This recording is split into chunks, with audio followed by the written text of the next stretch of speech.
welcome to the deep dive.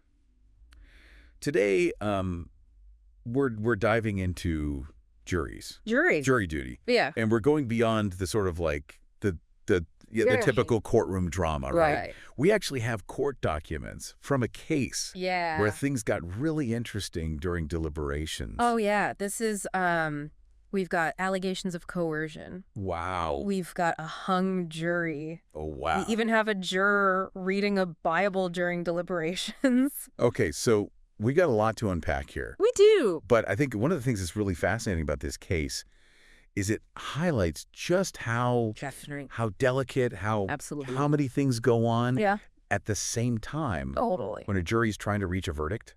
It's a huge responsibility, right? It is a huge. I mean, you're talking about, 12 people, sometimes less, depending on the type of case and the state that you're in. Right.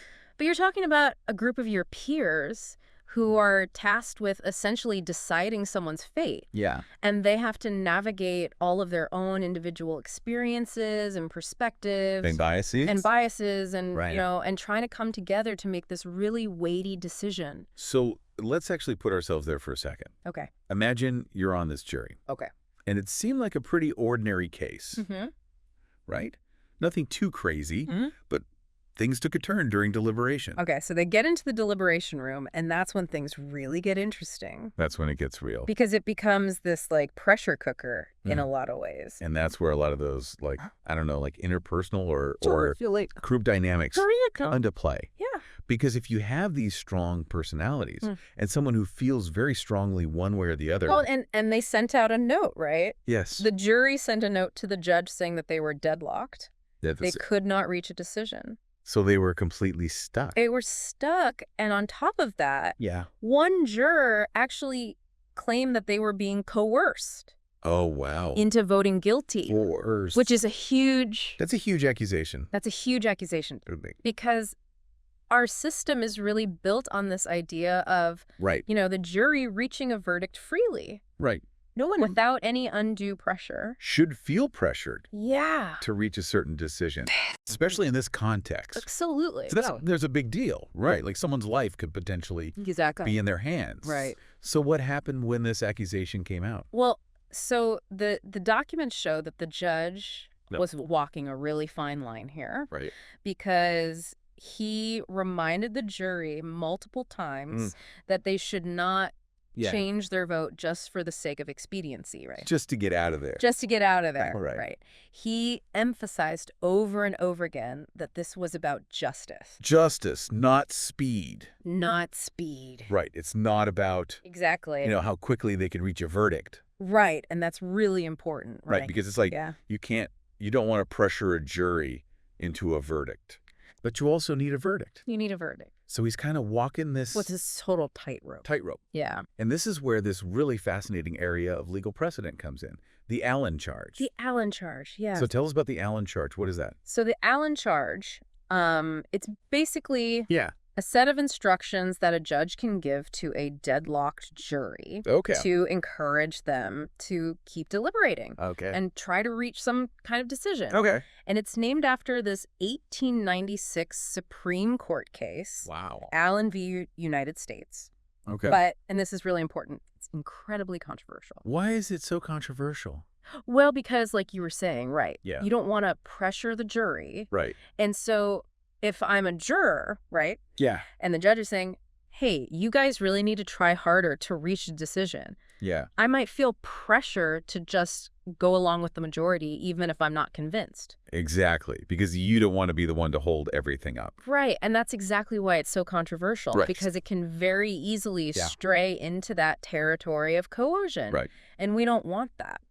Which undermines the whole right to a fair trial. 100%. And in fact, this case actually references another case. Oh, wow. State v. Nicholson. Okay. And in State v. Nicholson, the Louisiana Supreme Court actually banned the use of the Allen charge. Really? They said it's too coercive. Wow. We're not doing it. Wow, so they straight up banned it. Yeah, they said this is a potential threat to impartial justice.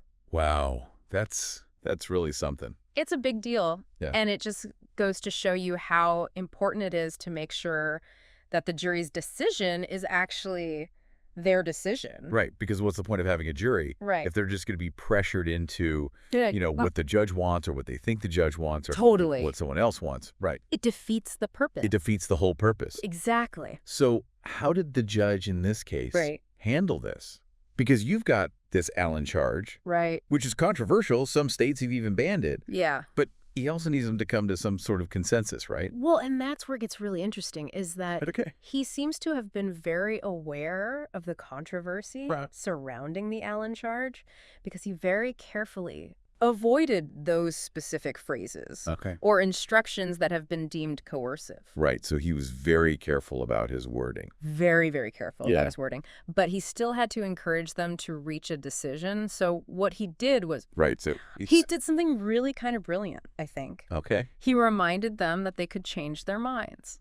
Oh, interesting. He said, if after further discussion and consideration of the evidence, you are genuinely persuaded by other jurors, you are allowed to change your mind. Oh, that's interesting. And in fact, he encouraged them to reconsider their positions if they felt like they were persuaded by the arguments. That's an important distinction. It is. Because he's not saying, you need to go back in there and figure it out. Right. He's reminding them that their individual opinions still matter. Exactly. That it's okay to change your mind. Totally. As long as it's, coming from a place of genuine persuasion. Right. You're actually being persuaded by the arguments. So that's really interesting. It's such a fascinating case, right? It is a fascinating case. Because it's like, how do you balance those things? Right. How do you balance the individual right of a juror to their own opinion with the need for the jury to reach a verdict? How do you balance those things? Because they are in tension. They are very much in tension. And, we talk about how this is a fascinating case, and it's about to get more fascinating. It is. Because one of the jurors... Oh, my goodness. ...was reportedly reading a Bible during deliberations. Okay, now we're getting to some really interesting territory here. Right. So it's one thing to have... those interpersonal dynamics at play, right? Sure. Where you've got, people on the jury, maybe they're trying to persuade each other. Right. Or maybe they're, feeling pressure from one another. Right. But it's a whole other thing to bring in. External material. The outside influence. Inside information. Yeah, absolutely. Right. Especially a Bible. A Bible, right? That's a big no-no. A big no-no, right? Yeah. So the legal system, I would imagine, there's rules about this. They have very specific rules about what's called extraneous materials. Extraneous materials, yeah. Because you want to make sure that the jurors are basing their decisions on the evidence that's presented at trial. Right. And not on their outside research. Right, or their opinion or their Google searches. Right, or in this case, religious texts. Right. Right, exactly. It needs to be about the facts of the case. It has to be about the facts of the case as presented in the courtroom. As presented in the courtroom. And that's so important because we want to ensure that justice is blind, right? That it's impartial. That it's not based on. And it's not swayed by these outside influences.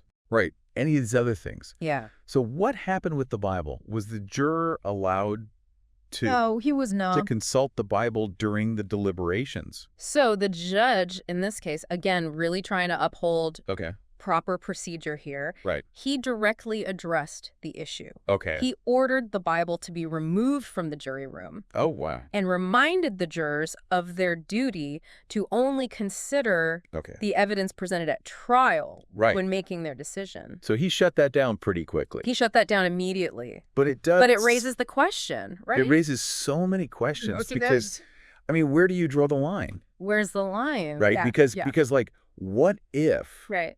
What if the juror wasn't trying to find answers in the Bible? Right. Exactly. Or they were just looking for comfort or solace. Right. Right. Right. It's a stressful situation. Yeah, it's a stressful... People's lives are at stake. Right. And you're making these huge decisions. Absolutely. So, where's that line between... Totally. Harmless personal item. A personal item for comfort. Versus something that's going to influence your decision. That could potentially influence a verdict, right? Right. It's tough. Tough to know. Yeah, and I think that's where the judge has to really use their discretion, right? Yeah. And look at the totality of the circumstances. Right. And speaking of decisions, let's actually talk about the verdict in this case. Okay. Because this case used a 10-2 verdict. Okay. So not all 12 jurors Which means not all were in agreement. Not all 12 jurors agreed. Right. Right. And that might surprise some people. It might, because a lot of people think that jury verdicts have to be unanimous. Right. But the Sixth Amendment, which guarantees the right to trial by jury, doesn't actually specify that it has to be a unanimous verdict, especially in state criminal trials. Wait, so you're telling me that in some states, you can be convicted of a crime? It's true. Even if not everyone on the jury thinks you're guilty. That's exactly right. That's... Welcome to the wild world of the American legal system. That's a lot to process, right? It is a lot to process. Because you think about, a jury of your peers, right? Like that's... It's kind of ingrained, right? It's ingrained in our mind. In our minds, we assume it means everyone has to agree. Right, it's unanimous. Right. And it's not always the case. It's not always the case. Right. Yeah. Which is, very interesting. Very interesting. So you're saying it's up to each state to decide if they want to require like a unanimous jury or not. It's exactly right. Yeah, each state gets to decide. Wow. And there's no nationwide standard on this. So it's like a... Which I think surprises a lot of people. It's a patchwork, right? It's a total patchwork of laws. So, like, what are the arguments for and against these non-unanimous verdicts? Because it seems like a pretty weighty decision to leave up to just, like, chance based on geography. So people who support non-unanimous verdicts, they'll often say that it helps avoid hung juries. And mistrials, which they say saves time and money and resources for everybody. So their argument is basically like... Their argument is that by requiring unanimity, you're giving a single juror too much power. Right. One person can hold everything up. One person can hold everything up and potentially, lead to a mistrial or something like that. So it's about keeping the wheels of justice. It's about efficiency, keeping things moving. But then on the other hand, you've got... Right. Then you've got the other side. Who say, whoa, right. Right. This whole thing is based on beyond a reasonable doubt. Right. That's the standard. Right. Right. And if even one person has doubts, shouldn't that be enough to at least prompt more discussion? And potentially lead to a hung jury. Right, because you would hope that they would want to be absolutely sure. Right. Especially when someone's liberty is at stake. When someone's liberty is at stake. Like, this is not about speed and efficiency. It's not about, like, just checking a box and moving on. Exactly. Right. It's about making sure that we get it right. But making the right decision. Yes. And then another argument against these non-unanimous verdicts is... Yes, is the potential for bias. Okay, tell me more. So... Especially in cases where, let's say you have some racial or ethnic differences between the defendant and the majority of the jury. Right. Critics worry that those dissenting voices might get ignored. Because they're in the minority, right? Yeah. Because they're in the minority. Even if they have, like, valid concerns, it's just like, well, we've got 10 people who think this. Right. And so they worry that these non-unanimous verdicts, while they're legal, might actually...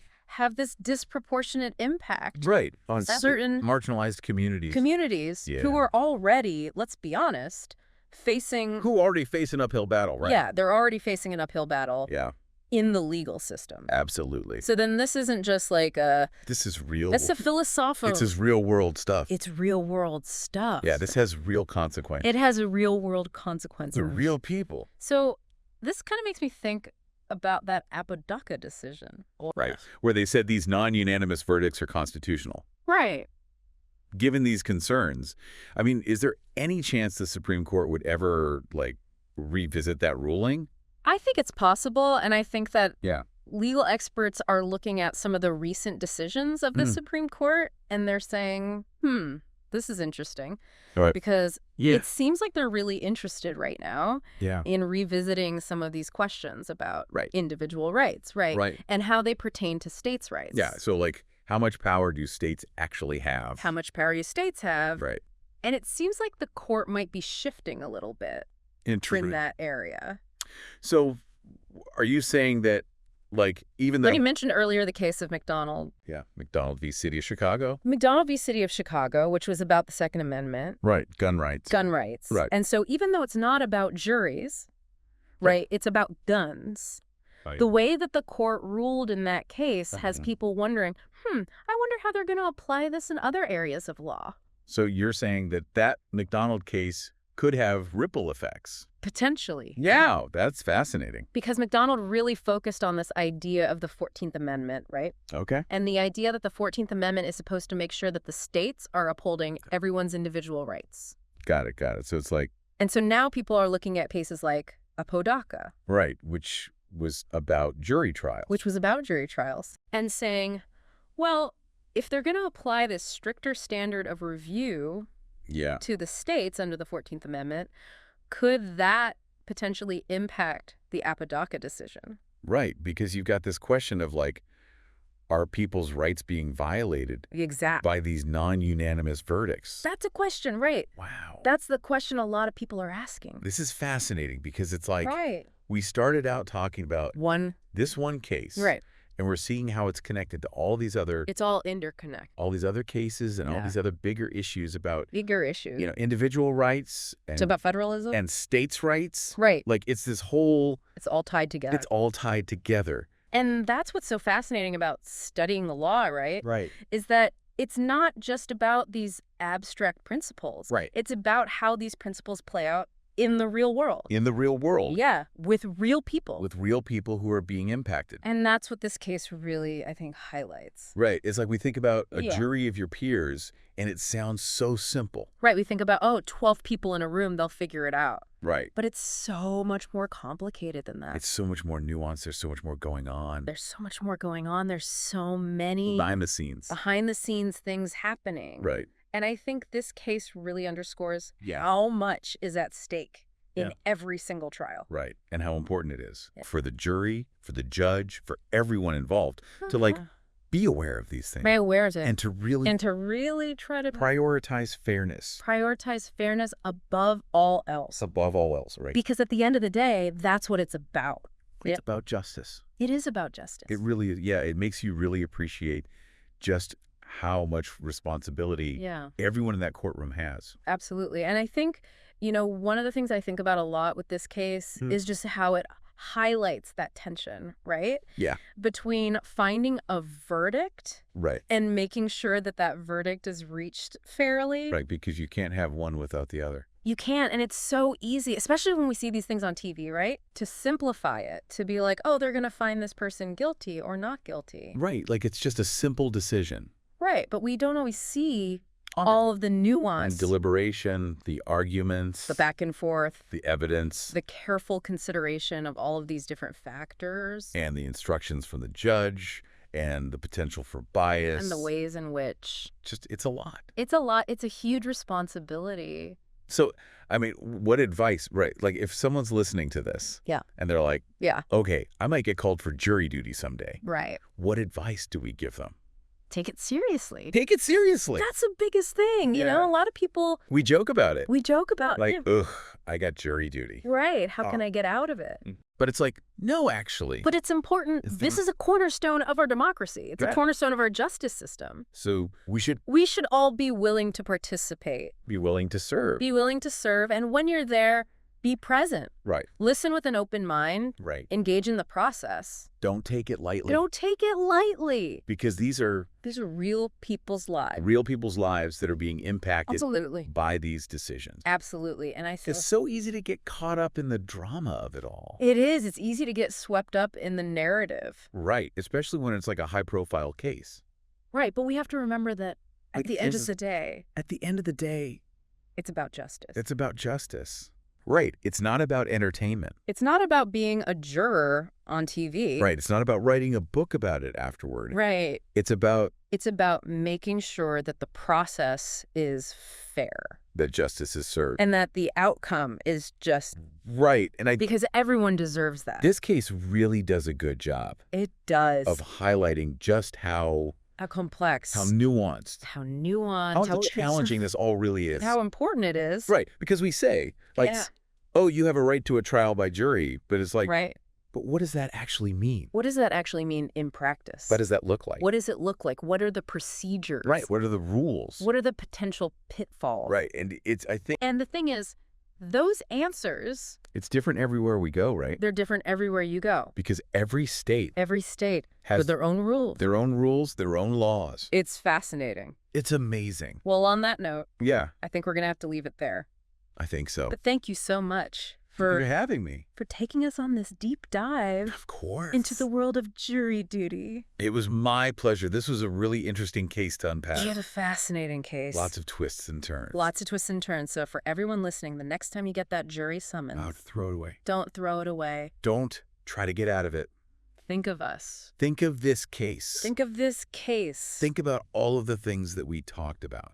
And consider it an opportunity to really participate in this. Absolutely. Really vital part. A really important civic duty. Of our justice system. A cornerstone of our democracy. Well said. All right. Until next time, everyone. See you next time. Stay curious.